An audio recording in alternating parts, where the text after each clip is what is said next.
नमस्कार दोस्तों, टिकोड एग्जाम में आप सभी का स्वागत है। आज की क्लास में हम लोग डिस्कस करेंगे मॉक टेस्ट जो कि आपकी यूपी पीसीएस प्रीलिम्स और आरओ एआरओ दोनों परीक्षाओं के लिए बहुत ही महत्वपूर्ण है। तो चलिए आज की क्लास को स्टार्ट करते हैं मेरे साथ ऐश्वर्या सिंह के साथ। और अगर क्लास में आपको किसी भी तरीके का डाउट होता है तो आप मुझसे कमेंट बॉक्स में पूछ सकते हैं। आज की क्लास को स्टार्ट करने से पहले थोड़ी सी इन्फॉर्मेशन मैं आप लोगों को दे दूं RO ARO prelims 2024 video test series के बारे में। इस टेस्ट सीरीज में 7000 प्रश्नों के माध्यम से पूरे पाठ्यक्रम का सुनिश्चित रिवीजन हेतु वीडियो टेस्ट सीरीज उपलब्ध है। यहाँ पर टॉपिक और subject wise daily target revision है, जिसके के थ्रू आप अपने पूरे एंटायर सिलेबस को 3 बार रिवाइज कर सकते हैं।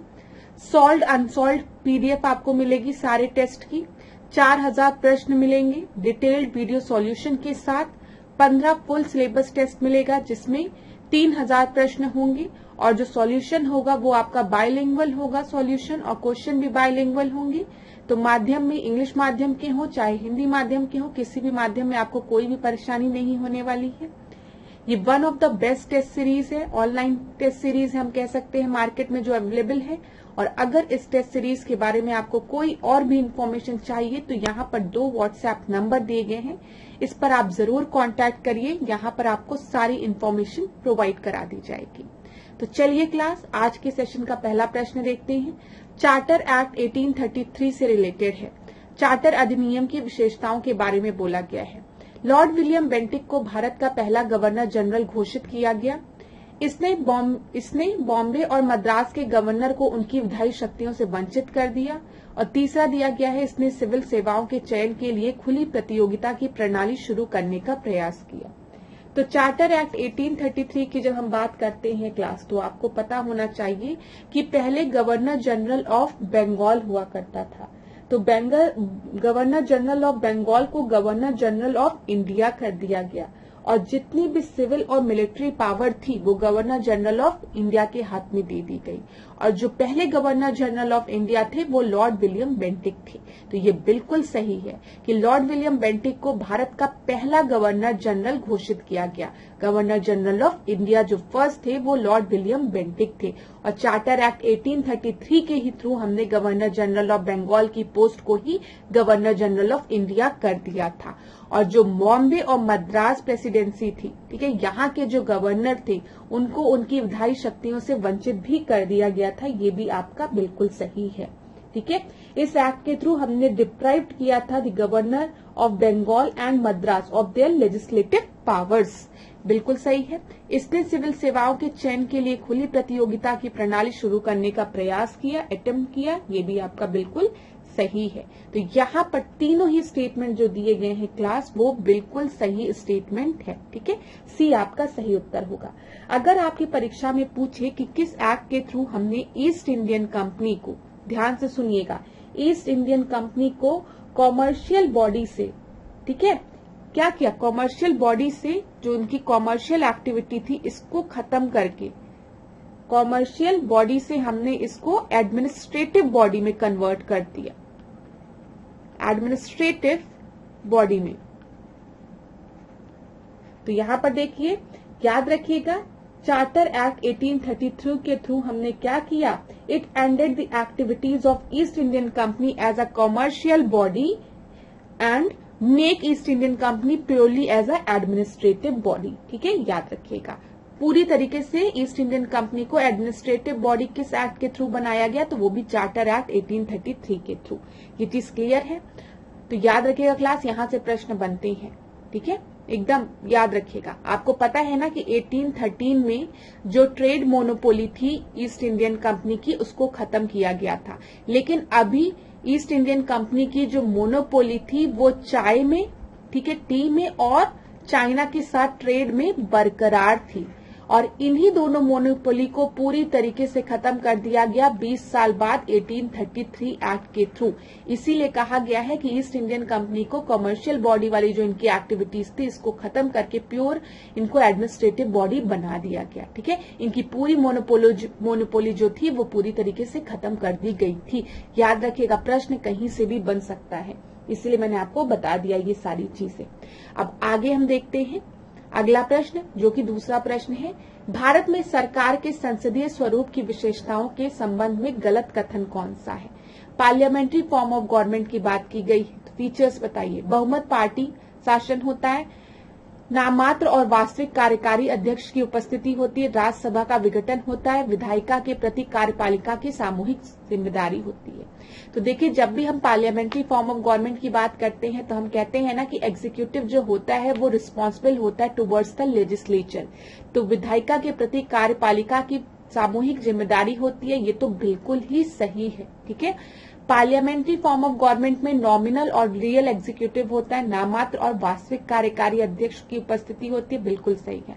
हम कहते हैं ना कि रियल एग्जीक्यूटिव प्राइम मिनिस्टर होता है और नॉमिनल एग्जीक्यूटिव जो होता है वो आपका प्रेसिडेंट होता है। रबड़ स्टैंप बोला गया है ना, ठीक है। यहाँ पर बहुमत पार्टी का शासन होता है, हाँ, जिसकी मेजोरिटी पार्टी जो होती है वो अपनी सरकार बनाती है, ठीक है, और उसी सरकार में से उनका एक जो मेन लीडर होता है उसको प्राइम मिनिस्टर बनाया जाता है। ये सब चीजें क्लियर है। राज्यसभा का विघटन होता है? नहीं, राज्यसभा कभी डिसॉल्व नहीं कर सकती है। राज्यसभा आपकी अपर हाउस है जो कि आपकी परमानेंट हाउस है, ठीक है।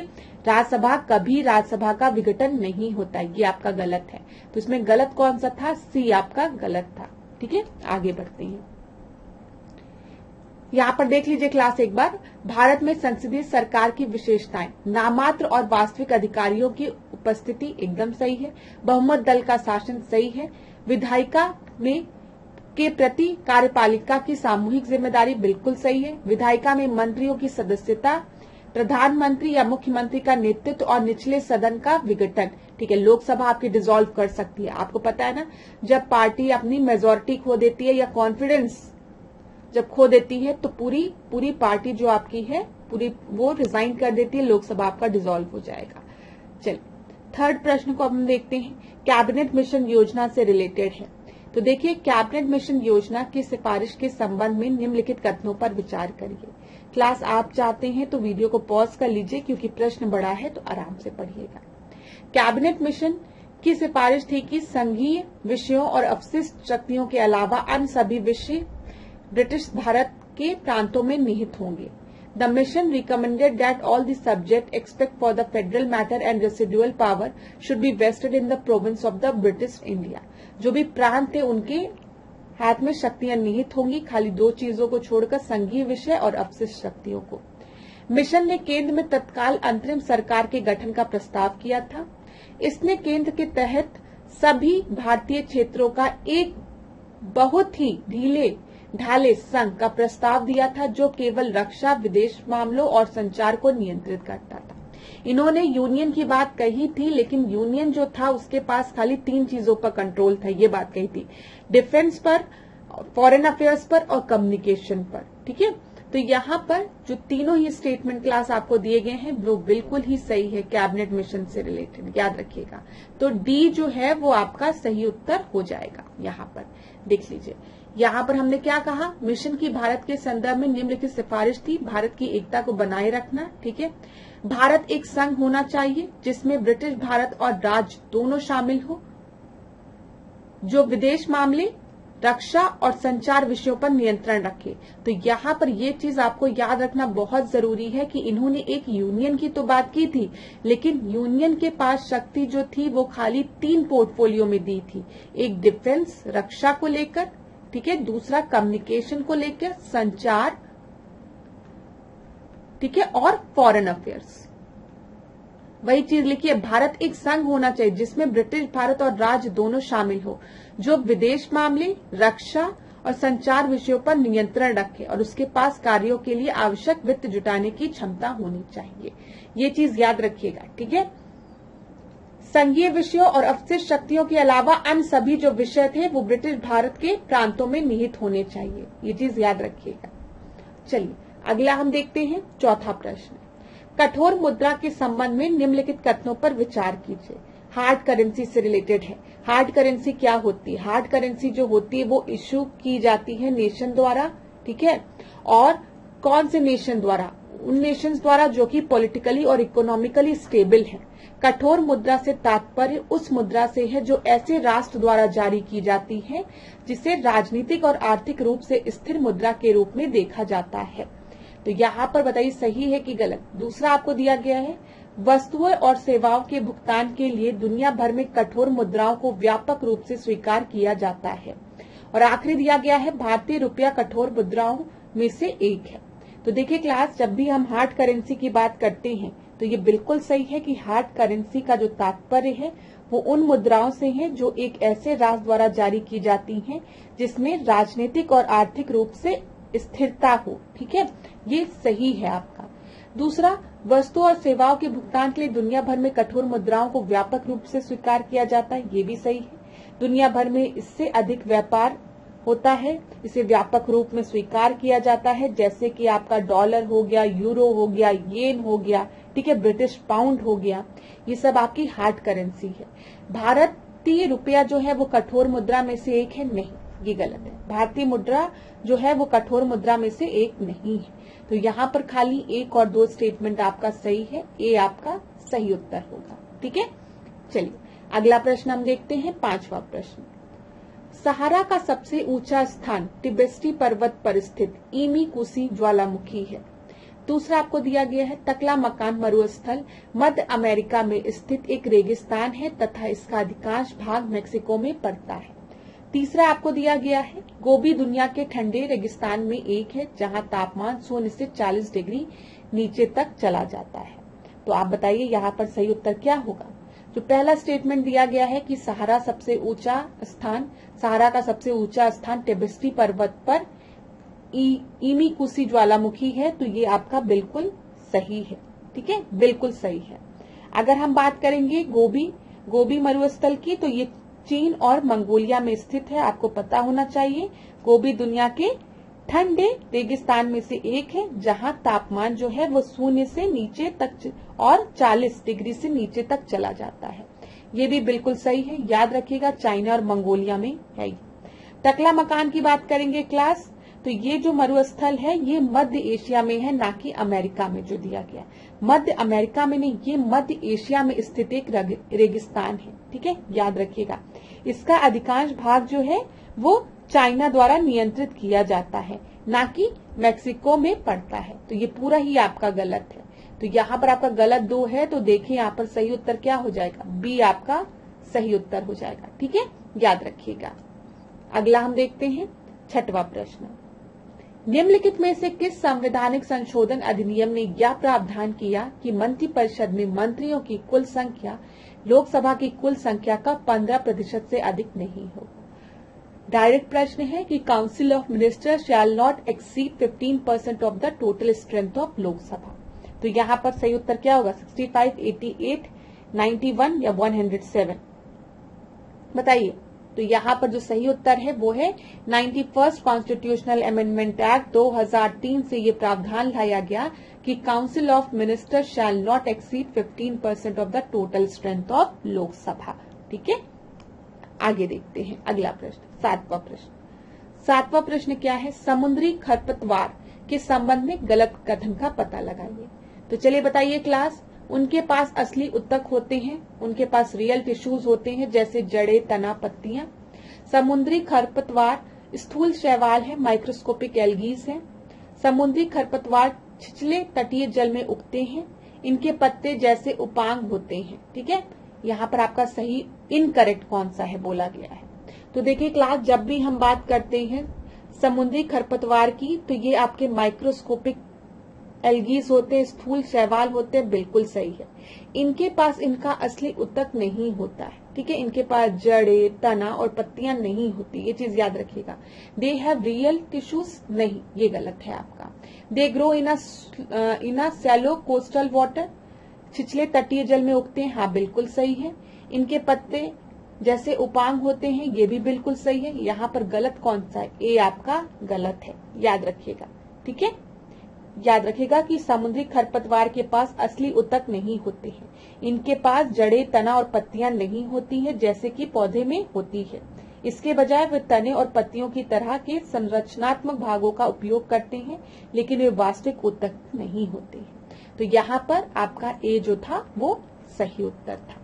अगला हम देखते हैं 8वां प्रश्न।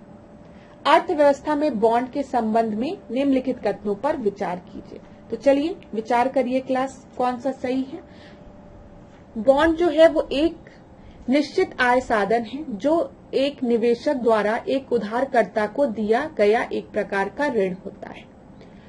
दूसरा है, एक बॉन्ड को ऋणदाता और उधारकर्ता के बीच एक अनुबंध के रूप में माना जाता है जिसमें ऋण और उसके भुगतान का विवरण शामिल होता है। तो बॉन्ड को ही डिफाइन कर दिया गया है। बॉन्ड जो है वो फिक्स्ड इनकम इंस्ट्रूमेंट है, एकदम सही है, जहां पर लोन दिया जाता है इन्वेस्टर द्वारा टू द बोरोवर। हम बॉन्ड इश्यू करेंगे, आप हमको पैसे दीजिए, हम बॉन्ड इश्यू कर रहे हैं, ठीक है। जब आप उस बॉन्ड को लौटाएंगे तो हम आपके पैसे विद इंटरेस्ट आपको वापस कर देंगे। यही तो प्रोसेस होता है। तो बिल्कुल सही है ये, ठीक है। A bond can be considered as a contract between the lender and borrower, ठीक है। मैंने अगर बॉन्ड इश्यू किया फॉर एग्जाम्पल, तो मैंने आपसे कहा मैं बॉन्ड इश्यू कर रही हूँ, आप मुझे ₹1 लाख दीजिए, ठीक है। मैं 1 लाख का बॉन्ड आपको दे दूंगी। एक समय बाद विद इंटरेस्ट मैं, जब आप ये बॉन्ड लेके आएंगे विद इंटरेस्ट, मैं 1 लाख रुपए प्लस जितना भी इंटरेस्ट लग रहा है उसके साथ मैं आपके पैसे आपको वापस कर दूंगी। तो ये कॉन्ट्रैक्ट है लेंडर और बोरोवर के पास, detailing the loan and its repayment. ये भी बिल्कुल सही है। तो यहाँ पर आपका सही उत्तर क्या होगा? सी। दोनों ही स्टेटमेंट जो है क्लास वो बिल्कुल सही है, ठीक है। आगे बढ़ते हैं। 9वां प्रश्न ग्राम सभा से रिलेटेड है। वीडियो को पॉज करना चाहे तो पॉज कर सकते हैं। यह एक गांव की विधानसभा है जिसमें सभी पंजीकृत मतदाता हैं। केवल बुजुर्ग पुरुष जनसंख्या की एक संगठित सार्वजनिक बैठक है। यह उन लोगों का एक समूह है जो राज्य विधायिका में नामित है। और आखिरी आपको दिया गया है, यह एक ग्राम सभा है जिसमें पंचायत के केवल निर्वाचित सदस्य होते हैं। तो ग्राम सभा की जब भी हम बात करते हैं तो इसमें आपके विधानसभा के जो भी पंजीकृत मतदाता हैं वो सब आपके विधानसभा में आते हैं, ठीक है। एक गांव की जो विधानसभा है जिसमें सभी पंजीकृत मतदाता है वो ग्राम सभा बनाते हैं। तो यहाँ पर आपका सही उत्तर क्या होगा? ए आपका सही उत्तर हो जाएगा, याद रखिएगा। चलिए अगला देखते हैं 10वां प्रश्न। संविधान की कौन सी अनुसूची अनुसूचित क्षेत्रों और अनुसूचित जनजाति के नियंत्रण एवं प्रावधान से संबंधित है? तो ये तो आसान प्रश्न है क्लास, बताइए कौन सी है? दूसरी, तीसरी, 5वीं या फिर 9वीं? तो यहाँ पर जो आपका सही उत्तर है वो है सी, ठीक है, 5वीं अनुसूची। संविधान की जो 5वीं अनुसूची है, याद रखिएगा, उसमें हम अनुसूचित क्षेत्रों के बारे में, उनके नियंत्रण के बारे में डिस्कस करते हैं। और 6वीं अनुसूची के बारे में मैंने आपको बताया था, यहाँ पर भी हम एडमिनिस्ट्रेशन के बारे में बात करते हैं। लेकिन हम किसके एडमिनिस्ट्रेशन के बारे में बात करते हैं? हम बात करते हैं असम, त्रिपुरा, मेघालय और मिजोरम के, मणिपुर के नहीं, ठीक है। असम, त्रिपुरा, मेघालय और मिजोरम को छोड़कर सभी अनुसूचित क्षेत्रों की बात जो है वो आपके 5वें में की गई है और 6वें में इन्हीं की बात की गई, असम, त्रिपुरा, मेघालय, मिजोरम की, ठीक है। ये चीज याद रखिएगा। तो दोनों में हम किसकी बात कर रहे हैं? अनुसूचित क्षेत्रों और अनुसूचित जनजातियों के नियंत्रण की ही बात कर रहे हैं, ठीक है। तो सी आपका सही उत्तर है। 11वां प्रश्न हम देखते हैं क्लास। यहाँ पर एक तरफ आपको कमिटी दी गई है,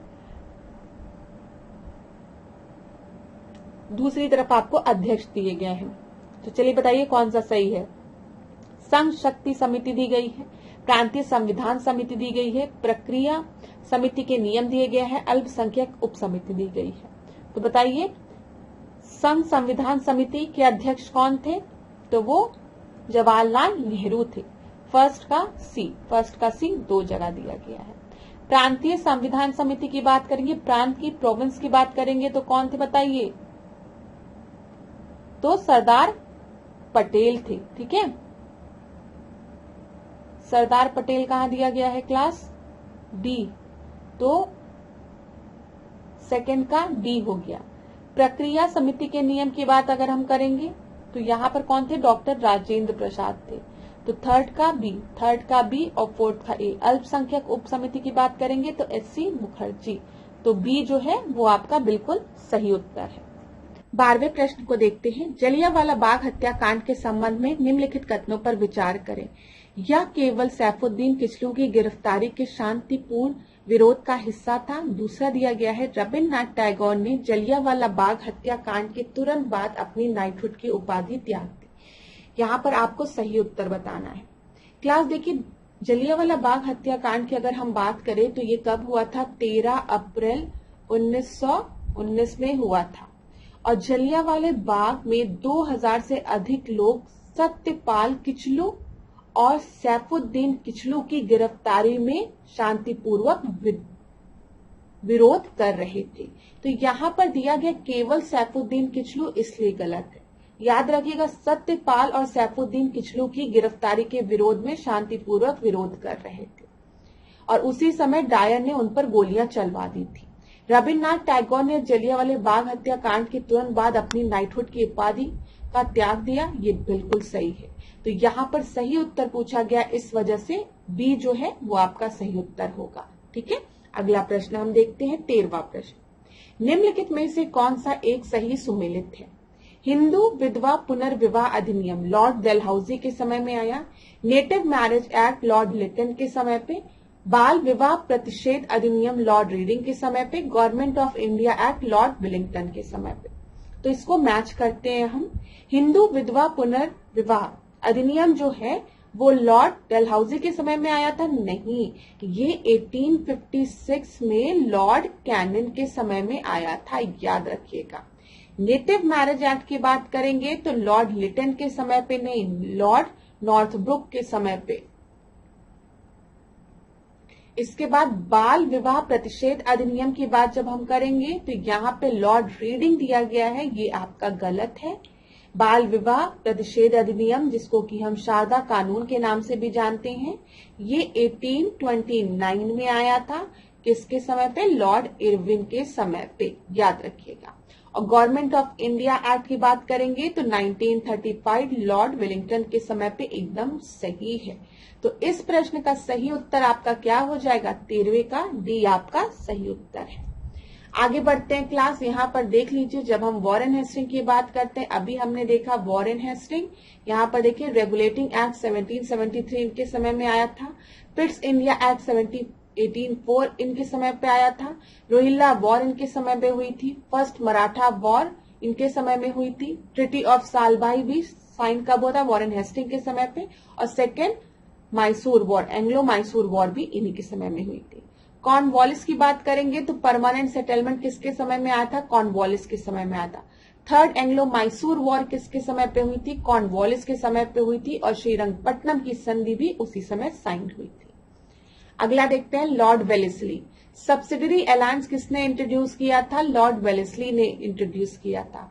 fourth Anglo Mysore war Lord Wellesley के समय में हुई थी। और सेकेंड मराठा वॉर भी लॉर्ड वेलेस्ली के समय में हुई थी। लॉर्ड मिंटो की बात करेंगे तो याद रखिएगा, अमृतसर की ट्रिटी जो थी वो लॉर्ड मिंटो के समय में साइन हुई थी रणजीत सिंह के साथ। लॉर्ड हेस्टिंग के समय में देखिएगा तो रैयतवाड़ी सिस्टम याद रखिएगा क्लास, ठीक है। और एंग्लो नेपाल युद्ध के बारे में और ट्रिटी ऑफ सौगौली के बारे में भी याद रखिएगा। अच्छा, आप लोगों को स्क्रीनशॉट लेना था ना, लास्ट क्लास में आप में से किसी बच्चे ने कहा था कि मैम टाइम दे दिया करिए स्क्रीनशॉट के लिए, तो लीजिए स्क्रीनशॉट ले लीजिए आप लोग आराम से, फिर आगे देखते हैं।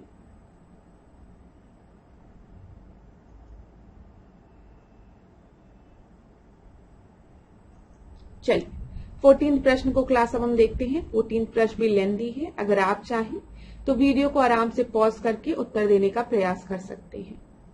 संविधान सभा के गठन के संदर्भ में निम्नलिखित में से कौन सा एक गलत है? कॉन्स्टिट्यूएंट असेंबली के रिगार्डिंग संविधान सभा आंशिक रूप से चुनी हुई और वह आंशिक रूप से नामांकित थी, ठीक है।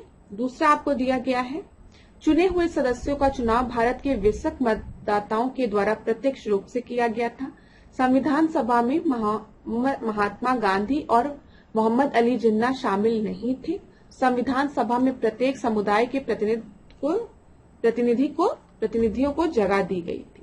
तो यहाँ पर क्लास देखिए, जब हम देखते हैं कि संविधान सभा की, तो इसमें बिल्कुल सही है, इसमें प्रत्येक समुदाय के प्रतिनिधियों को जगह दी गई थी। संविधान सभा में महात्मा गांधी और मोहम्मद अली जिन्ना नहीं शामिल थे। संविधान सभा में कुछ लोग पार्शियली इलेक्टेड थे, कुछ लोग पार्शियली नॉमिनेटेड थे, ये भी सही है। लेकिन यहाँ पे जो ये वयस्क मतदाताओं की बात की गई है, एडल्ट फ्रेंचाइज की बात की गई है, ये आपका गलत है।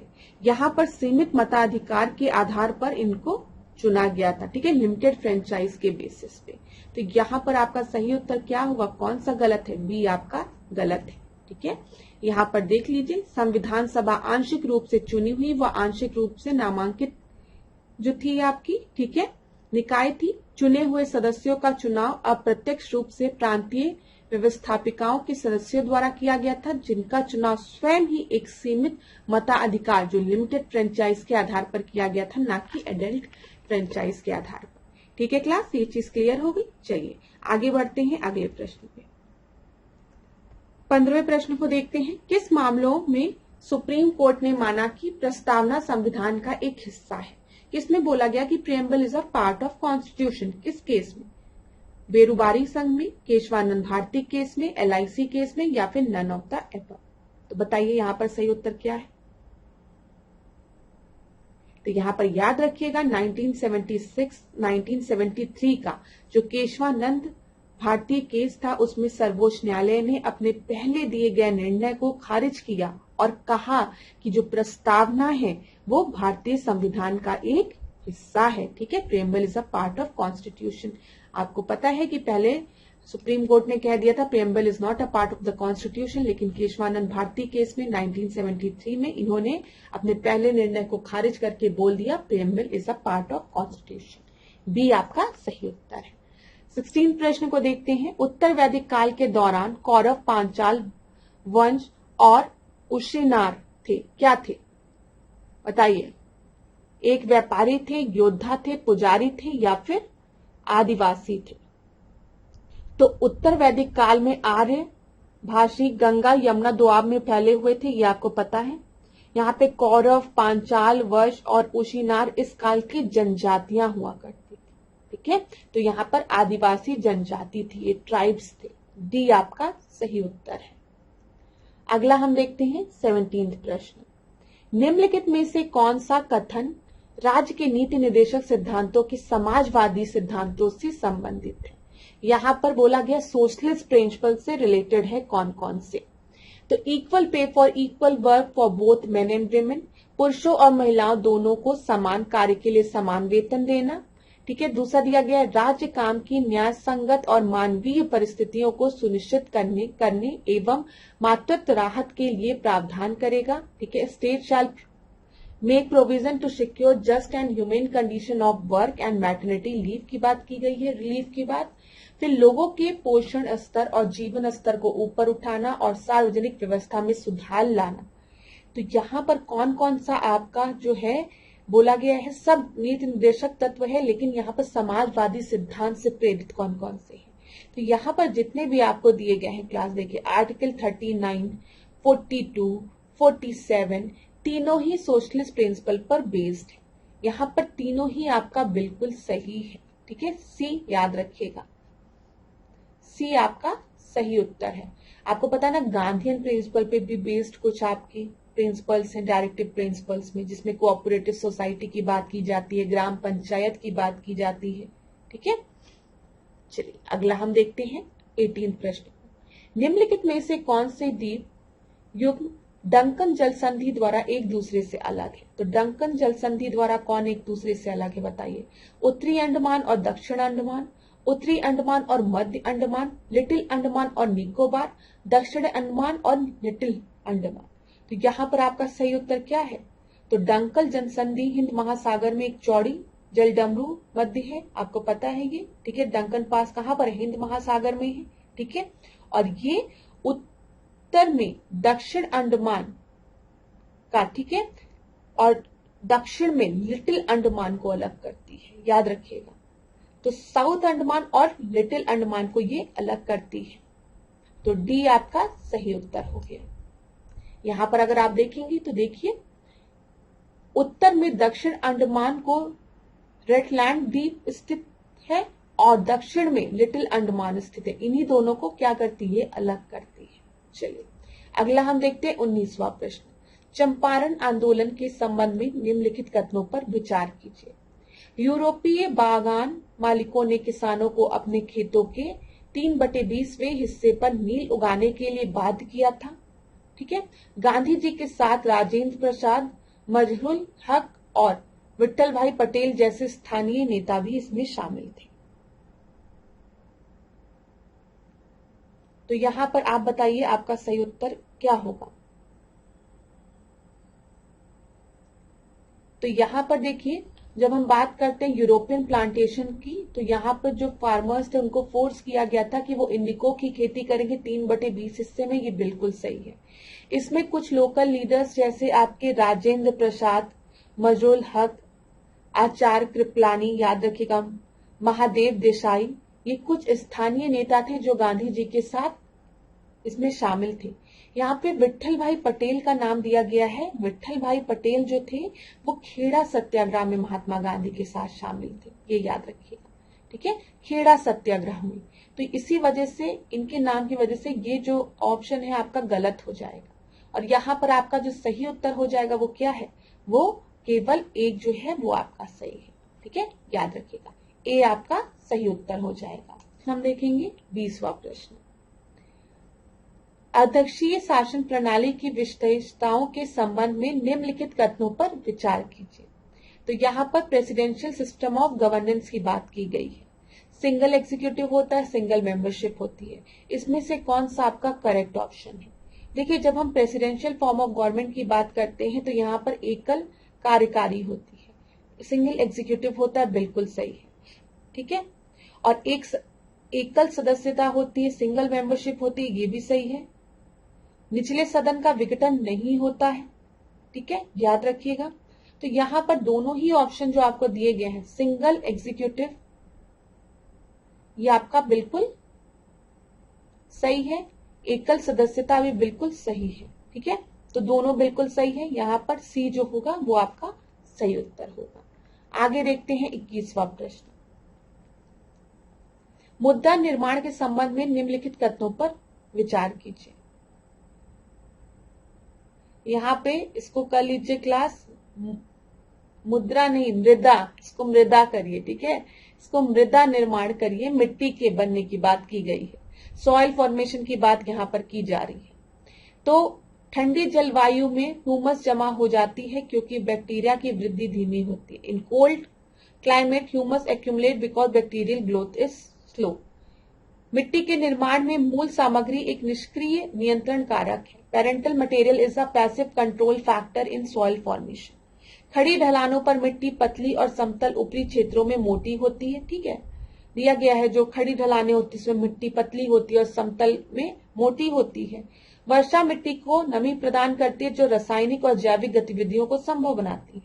यहाँ पर जितने भी स्टेटमेंट आपको दिए गए हैं बिल्कुल सही लग रहा है।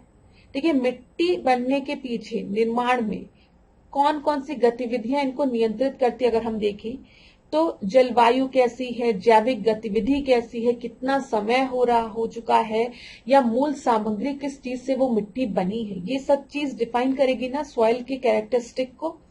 ठीक है, तो यहाँ पर जितने भी ऑप्शन आपको दिए गए हैं सब बिल्कुल सही है और यहाँ पर आपका सही उत्तर क्या हो जाएगा, डी हो जाएगा। 1 2 3 4। अगला हम देखते हैं 22वां प्रश्न। अलवार के संबंध में निम्नलिखित कथनों पर विचार कीजिए। तो चलिए विचार कीजिए। वे भगवान शिव और उनके अवतारों के उपासक थे। उनके पदों का संग्रह दिव्य प्रबंध कहलाता है जो वेदों के तुल्य माना जाता है। मध्य युगीन काल में कोई महिला अलवार संत नहीं थी। यहाँ पर आपको बताना है कौन सा आपका सही है। ठीक है, तो देखिए क्लास, सबसे पहले अलवार जो थे वो भगवान शिव के उपासक नहीं थे, वो भगवान विष्णु के उपासक थे। ठीक है, वो भगवान विष्णु और उनके अवतारों के उपासक थे। तो ये आपका गलत हो गया। तो पहला तो आपका गलत हो गया। अगर आप पहले कोई हटा देंगे तो आपको सीधे आंसर मिल जाएगा। लेकिन हम और देखते हैं ऑप्शंस को। उनके पदों का संग्रह दिव्य प्रबंध कहलाता है जो वेदों के तुल्य माना जाता है, ये बिल्कुल सही है। ठीक है, यहाँ पर मध्य युगीन काल में कोई महिला अलवार संत नहीं थी, ये आपका गलत है। ठीक है, अगर हम देखें 12 अलवारो संतों में जो अंडाल अकेली महिला अलवार थी, ये याद रखिएगा, महिला भी थी यहाँ पर, तो ये आपका गलत है। यहाँ पर आपका सही उत्तर क्या हो जाएगा? बी हो जाएगा। यहाँ पर याद रख लीजिएगा, अंडाल जो थी वो अकेली महिला अलवार थी, ठीक है, वो एक महिला थी, याद रखिएगा। ये चीज क्लियर हो गई। बी आपका सही उत्तर था। आगे बढ़ते हैं 23वें प्रश्न पे। निम्नलिखित क्रांतिकारी समूह संघों पर विचार करें और उन्हें कालानुक्रमिक क्रम में व्यवस्थित करें। Mitra Mela, Hindustan republic association, Hindustan socialist republic association और अनुशीलन समिति। तो जल्दी से बता दीजिए क्लास। मित्र मेला की बात करेंगे तो यहाँ पर 1899, हिंदुस्तान रिपब्लिक एसोसिएशन की बात करेंगे तो 1924, और आपको पता है आगे चलकर हिंदुस्तान रिपब्लिक एसोसिएशन में ही एक टर्म जोड़ दिया गया सोशलिस्ट 1928 में, तो ये आपका हो गया HSRA, Hindustan socialist republic association, और अनुशीलन समिति 1902। अब इसको अरेंज कर लीजिए तो सबसे पहले 1 हो जाएगा, फिर 4 हो जाएगा, फिर 2 हो जाएगा, फिर 3 हो जाएगा।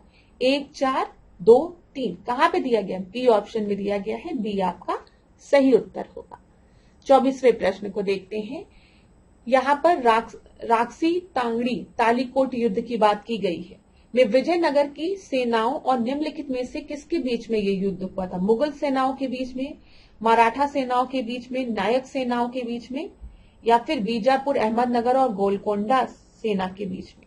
तो 1565 में याद रखिएगा, 1565 में तालीकोट युद्ध हुआ था, जिसको कि राक्षसी तांगड़ी युद्ध के नाम से भी जाना जाता है। इसमें एक तरफ विजयनगर साम्राज्य था और दूसरी तरफ आपके बीजापुर, अहमदनगर और गोलकोंडा की सेना थी। तो डी आपका सही उत्तर होगा, ठीक है, याद रखिएगा। और तालीकोट की लड़ाई के समय, यहाँ पे देखिए, तालीकोटा की लड़ाई के समय सदाशिव राय जो थे वो विजयनगर साम्राज्य के शासक थे, तो इनका भी नाम याद रखिएगा। लेकिन वह एक कठपुतली शासक था और वास्तविक शक्ति उसके मंत्री राम राय के द्वारा प्रयोग की जाती थी। यहाँ पर दोनों चीज आपको याद रखना है, परीक्षा में पूछा जा सकता है। अगला हम देखते हैं 25वां प्रश्न। निम्नलिखित में से किसे कृत्रिम मुद्रा माना जा सकता है? आर्टिफिशियल करेंसी किसे माना जा सकता है? येन को, पॉन्ड को, यूएस डॉलर को, या फिर SDR को, जिसको कि स्पेशल ड्राइंग राइट भी कहते हैं। तो बताइए। तो आपको पता है जो SDR है वो IMF ने अडॉप्ट किया था 1969 में अपने सदस्य देशों के लिए, ठीक है, और इसी को हम आर्टिफिशियल करेंसी भी कहते हैं। तो यहाँ पर आपका सही उत्तर क्या हो जाएगा? ए आपका सही उत्तर हो जाएगा, ठीक है। अगला हम देखते हैं 26वां प्रश्न। नेहरू रिपोर्ट के संबंध में निम्नलिखित कथनों पर विचार कीजिए। तो चलिए विचार कीजिए। ब्रिटिश राष्ट्रमंडल के भीतर भारत के लिए कनाडा, ऑस्ट्रेलिया के जैसे डोमिनियन राज का दर्जा। फिर दूसरा आपको दिया गया है 19 मौलिक अधिकार, जिसमें 21 वर्ष से अधिक आयु के पुरुषों और महिलाओं को वोट देने का अधिकार। और थर्ड आपको दिया गया है प्रांतों का निर्माण भाषाई आधार पर करना। तो यहाँ पर बोला गया नेहरू रिपोर्ट से रिलेटेड क्या क्या चीजें सही है। तो नेहरू रिपोर्ट आपको पता है ये आपका 1928 का समय था, ठीक है। फिर उस समय एक तरफ आपका साइमन कमीशन की रिपोर्ट आई, नेहरू रिपोर्ट पहले आ चुकी थी, और 1 साल का समय दिया गया था कि नेहरू रिपोर्ट को इम्प्लीमेंट कर दिया जाए। अगर नेहरू रिपोर्ट को इम्प्लीमेंट नहीं किया जाएगा तो हम पूर्ण स्वराज की मांग करेंगे। तो ये याद रखिएगा, नेहरू रिपोर्ट में तो डोमिनियन स्टेटस की ही बात की गई थी, जैसे कि कनाडा, ऑस्ट्रेलिया में था, ये बिल्कुल सही है। और 1 साल का समय भी दिया गया था कि आप हमारी मांग को पूरी कर दीजिए, लेकिन 1 साल तक कोई भी कार्रवाई नहीं की गई। उसी के बाद क्या हुआ, 1929 में लाहौर का सेशन हुआ, जिसमें जवाहरलाल नेहरू ने, ठीक है, नेहरू ने क्या किया, रावी नदी के तट पर झंडा फैलाकर कहा, आज से हमारा जो मांग है वो पूर्ण स्वराज की मांग है, अब डोमिनियन स्टेटस हमको नहीं चाहिए। ये नेहरू रिपोर्ट तो इनके पिताजी द्वारा बनाई गई थी, मोतीलाल नेहरू द्वारा, ये याद रखिएगा, ठीक है। इसमें 19 फंडामेंटल राइट्स की मांग की गई थी, तो ये बिल्कुल सही है। 19 मौलिक अधिकार की मांग की गई थी, जिसमें ये भी मांग थी कि 21 वर्ष से अधिक आयु के जो पुरुष हैं और महिलाएं हैं उनको वोट देने का अधिकार भी होना चाहिए, ठीक है। प्रोविंस की बात की गई थी कि उनको बनाया जाएगा, प्रांतों के निर्माण में भाषाई आधार पर किया जाएगा, ये भी बात कही गई थी, ये भी बिल्कुल सही है। तो यहाँ पर डी 1, 2, 3 आपका सही उत्तर है क्लास। चलिए आगे बढ़ते हैं 27वें प्रश्न पर। 27वां प्रश्न जो है ये भी थोड़ा लेंथी प्रश्न है, तो अगर आप चाहें तो वीडियो को आराम से पॉज कर लीजिए। कैबिनेट समितियों के संबंध में कथनों पर विचार कीजिए। ये समितियां प्रकृति में अतिरिक्त संवैधानिक हैं और संविधान में कहीं भी इनका उल्लेख नहीं है। यहाँ पर बोला गया है ये आपकी एक्स्ट्रा कॉन्स्टिट्यूशनल है, ठीक है। दूसरा आपको दिया गया वे 2 प्रकार के होते हैं, स्थानीय समितियां होती है और तटस्थ समितियां होती है। एक स्टैंडिंग कमेटी होती है और एडहॉक कमेटी होती है। और कैबिनेट समितियां हमेशा प्रधानमंत्री की नेतृत्व में कार्य करती है। तो देखिए क्लास, कैबिनेट कमेटी की बात कहीं पर भी हमारे संविधान में नहीं की गई है। ये एक्स्ट्रा कॉन्स्टिट्यूशनल होती है नेचर में, ठीक है। ये आपका बिल्कुल सही है, कहीं पे भी इनको डिस्क्राइब नहीं किया गया है, ये बिल्कुल सही है, ठीक है। यहाँ पर 2 तरीके की होती है, स्टैंडिंग कमेटी और एडहॉक कमेटी, ये भी बिल्कुल सही है, ठीक है। कैबिनेट कमेटी को हमेशा इसका लीडर जो होगा प्राइम मिनिस्टर होगा, ये जरूरी नहीं। हाँ, अगर कैबिनेट कमेटी के मेंबर्स में प्राइम मिनिस्टर है तो वो उसका लीडर होगा, लेकिन अगर बाई चांस प्राइम मिनिस्टर नहीं है तो बहुत सी कैबिनेट कमेटी ऐसी है जहां पर गृह मंत्री और वित्त मंत्री भी अध्यक्षता करते हैं। तो इस वजह से ये आपका गलत स्टेटमेंट हो गया। तीसरे को हटाएंगे तो आपके पास 2 चीज बची रहेगी और यहाँ पर सही उत्तर आपका बी है, ठीक है, याद रखिएगा। इतनी चीज क्लियर है क्लास। चलिए, अच्छा, यहाँ पर मैंने आपको बताया कैबिनेट कमेटी में आपके 2 तरीके की कैबिनेट कमेटीज हो सकती है। स्टैंडिंग कमेटी ये विशिष्ट कार्य के लिए के साथ प्रकृति में स्थायी होती है, ठीक है, परमानेंट होती है, इसको बनाया जाता है, ठीक है। और तटस्थ एडहॉक की बात करेंगे तो कुछ समय के लिए से कोई एक स्पेसिफिक कार्य है तो उसके लिए इस कमेटी को बनाया जाता है, बाद में जब इसका काम खत्म हो जाता है तो इसको डिसॉल्व भी कर दिया जाता है, ठीक है। समय समय पर इसका गठन किया जाता है कुछ समय के लिए। चलिए अगला हम देखते हैं 28वां प्रश्न। विश्व सीमा शुल्क संगठन वर्ल्ड कस्टम ऑर्गेनाइजेशन के संबंध में कौन सा कथन आपका गलत है? तो चलिए आराम से पढ़िए। यह एक स्वतंत्र अंतर सरकारी निकाय है जिसका मिशन सीमा शुल्क प्रशासन की प्रभावशीलता और दक्षता को बढ़ाना है। ये इंडिपेंडेंट इंटर गवर्नमेंटल बॉडी है जिसका की मिशन क्या है? To enhance the effectiveness and efficiency of customs administration. तो ये आपका बिल्कुल सही है, ठीक है, याद रखिएगा। WCO की स्थापना 1952 में हुई थी, ठीक है, में सीमा शुल्क सहयोग परिषद के रूप में की गई थी।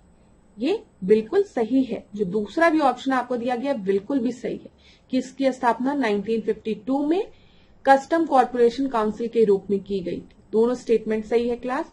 या विश्व व्यापार में संबंधित वातावरण को बेहतर बनाने तथा सीमा पार प्रक्रिया को सरल बनाने में महत्वपूर्ण भूमिका निभाता है, कि इसका ऑब्जेक्टिव है, ये भी बिल्कुल सही है।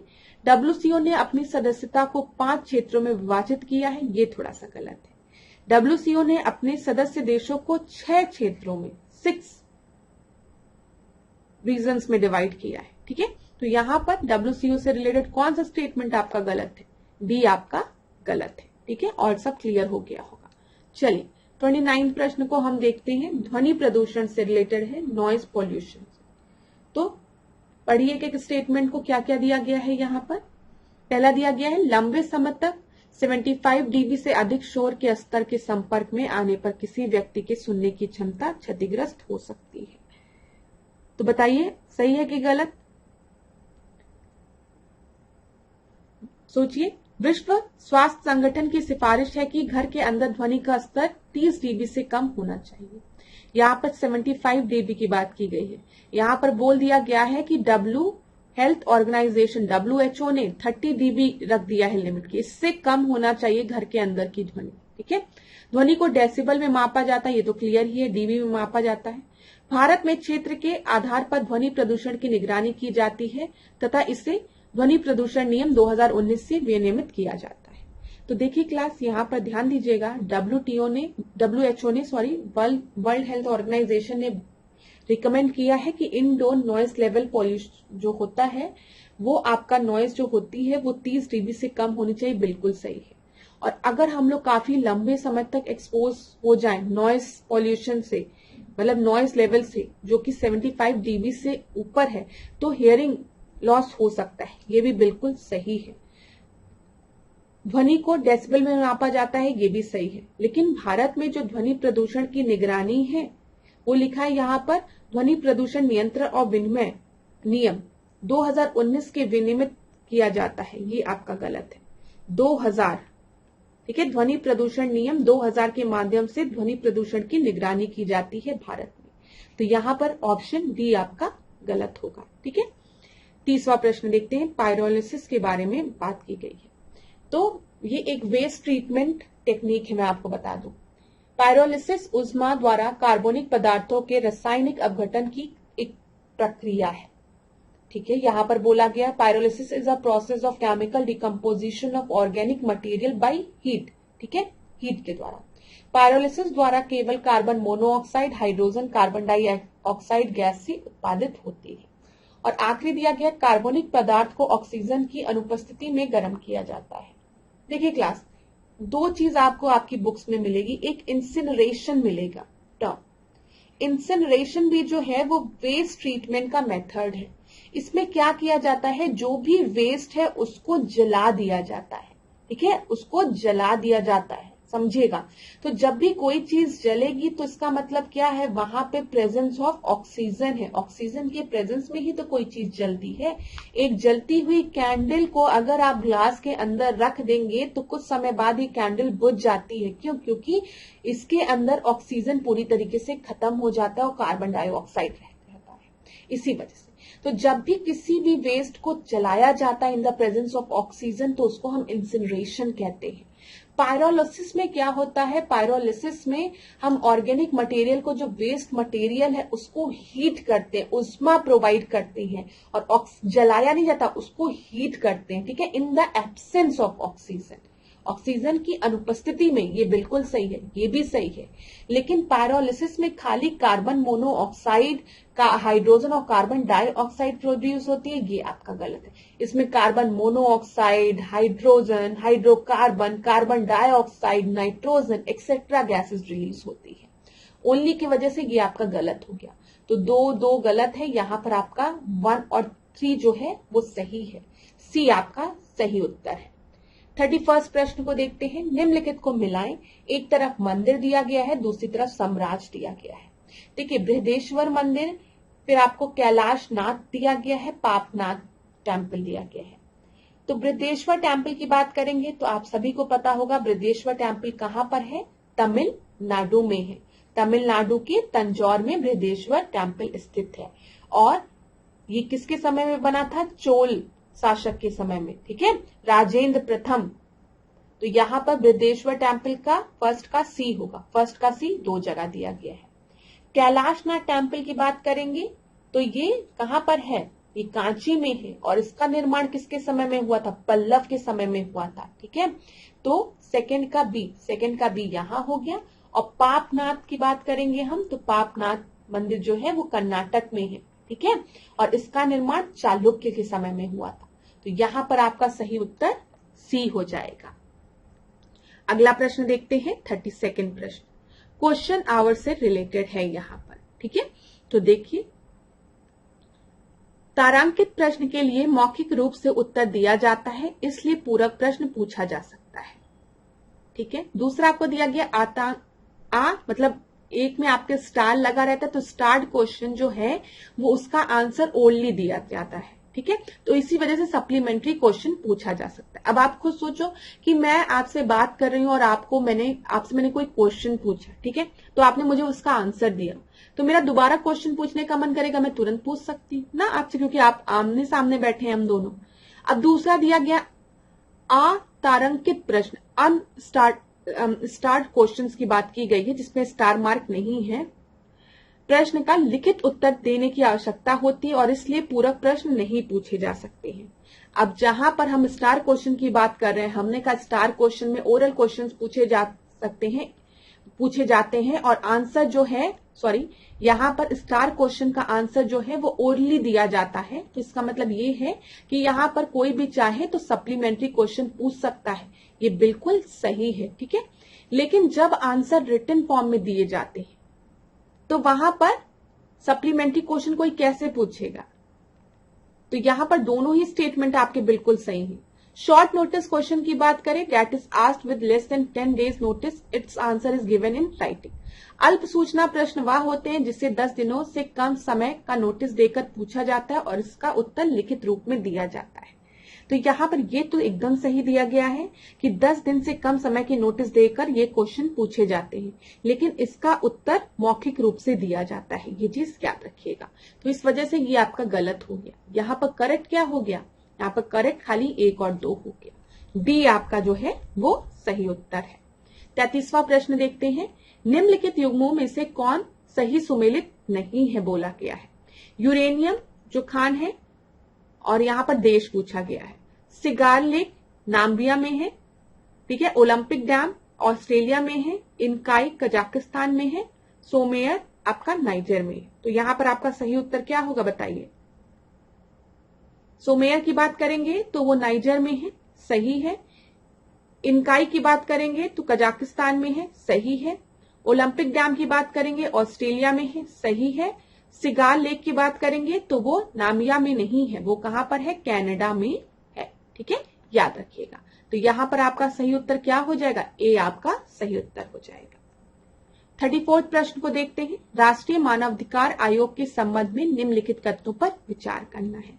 राष्ट्रीय मानव अधिकार आयोग का गठन 12 अक्टूबर 1993 को हुआ था। अध्यक्ष भारत का सेवानिवृत्त मुख्य न्यायाधीश या सर्वोच्च न्यायालय का न्यायाधीश होना चाहिए। यहाँ पर देखिए, राष्ट्रीय मानव अधिकार आयोग का गठन 12 अक्टूबर 1993 को हुआ था, ये बिल्कुल सही है। इसका जो अध्यक्ष है वो भारत का सेवानिवृत्त मुख्य न्यायाधीश मतलब रिटायर्ड चीफ जस्टिस या जजेस, कोई भी जज जो रिटायर्ड हो सुप्रीम कोर्ट का वो हो सकता है। ये दोनों बिल्कुल सही है और इस प्रश्न का आपका सही उत्तर क्या हो जाएगा, सी आपका सही हो जाएगा, ठीक है। आगे देखते हैं क्लास हम लोग। सुखना झील की बात की गई है। सुखना झील जिसका कि निर्माण 1958 में हुआ था, किस जगह स्थित है, किस स्थान पर है, चंडीगढ़ में, हैदराबाद में, दिल्ली में या फिर बनारस में। तो यहाँ पर देखिए, सुखना झील का निर्माण 1958 में हुआ था। यह एक मानव निर्मित झील है, याद रखिएगा। और ये कहां पर स्थित है, ये चंडीगढ़ में स्थित है, ठीक है। तो यहाँ पर ए आपका सही उत्तर होगा। और क्लास ये आज का आखिरी प्रश्न था। तो आज हमने 35 प्रश्नों को कवर किया। तो thank you so much class. अब आज के सेशन को यहीं पे एंड करेंगे। नेक्स्ट क्लास में आपसे मिलेंगे नए प्रश्नों के साथ। जाते जाते फिर एक बात कहूंगी, अपने पे भरोसा रखिए, ठीक है। पढ़ाई मत छोड़िएगा क्लास, बार बार रोज लगेगा कि अब मुझसे नहीं हो रहा है, अब बस यही समय है अपने आप को कहने का कि अब नहीं हो पाएगा। अरे अभी तक एग्जाम का जब वेट किया तो अब अक्टूबर नवंबर दिसंबर आ रहा है, तो क्यों पीछे हटना है, ठीक है। 3 महीने की तो और बात है, पढ़ लो। प्रीलिम्स निकलेगा तो मेंस पढ़ने का जज्बा खुद ही आ जाएगा। तो अब प्रीलिम्स पे एकदम फोकस्ड होके अच्छे से पढ़ाई करो। बिल्कुल भी इधर उधर मत भ्रमित हो कि क्या होगा क्या नहीं होगा, ये पेपर वाले दिन आपको पता चलेगा, ठीक है।